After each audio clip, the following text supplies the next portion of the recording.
ہم اللہ کے فضل سے مسلمان گھرانے پیدا ہوئے، دین اسلام اختیار کیا، غیر مسلم راج و پیدی غیر مسلم رہنے کی نزدیک مذہب بھرا ہے، اس میں ان لوگوں کا کیا قصور ہے؟ تو یار اس موقع پہ میں کافی دفعہ بول چکا ہوں، آپ کا کیا قصور ہے کہ آپ مسلمانوں کے گھر پیدا ہوئے ہیں؟ آپ تو پھنس گئے ہیں مسلمانوں کے گھر پیدا ہو کے۔ اس کی وجہ ہے کہ مسلمانوں کے گھر پیدا ہو کے بھی آپ بدبخت ہی رہے ہیں کہ نہ آپ کے ماں باپ نے قرآن ترجمے سے پڑھا، نہ ان کے ماں باپ نے، نہ آپ نے۔ تو جو شخص دریا کے کنارے پیاسا مر جائے وہ زیادہ بدبخت ہوتا ہے یا جو ریگستان پیاسا مر جائے دریا کے کنارے؟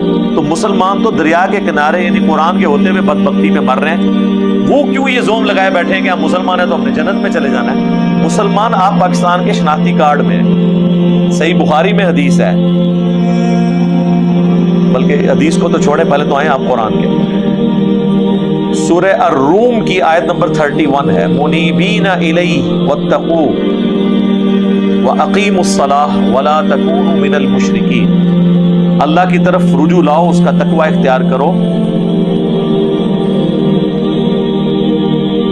اور نماز کو قائم رکھنا، اور دیکھنا مشرکین میں سے نہ ہو جانا، یعنی جو نماز نہیں پڑھتا گویا کہ مشرکانہ عمل وہ کر رہا ہے۔ اور صحیح مسلم میں حدیث ہے، بندے کے کفر اور ایمان، کفر اور اسلام، شرک اور ایمان کے درمیان فرق ہی نماز ہے۔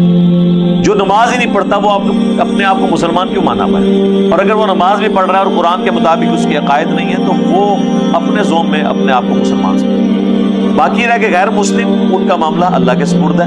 ہو سکتا ہے کہ ان میں سے کسی کو موت سے پہلے کلمہ نصیب ہو جائے تو بھی وہ بخشا جائے، عین ممکن ہے اس تک اسلام کی دعوت نہ پہنچی ہو جس فارم میں پہنچنی چاہیے، وہ اہل فطرت میں اس حوالے سے شمار ہو جائے، تو اللہ تعالیٰ اس کو ایک سبسسٹنس لیول پہ توحید ماننے کے اوپر ہی چھوڑ دیں۔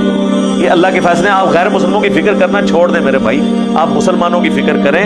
بدبختی تو ان کی ہے کہ ان کے گھر قرآن ہے اور ان کا مولوی کہتا ہے قرآن حدیث ڈائریکٹ نہیں پڑھنا، گمراہ ہو جاؤ۔ کافر تو 100 بہانے کر لیں گے اللہ کے سامنے، ایک آدھ شاید لگ ہی جائے ان کا، مسلمان کا نہیں لگتا۔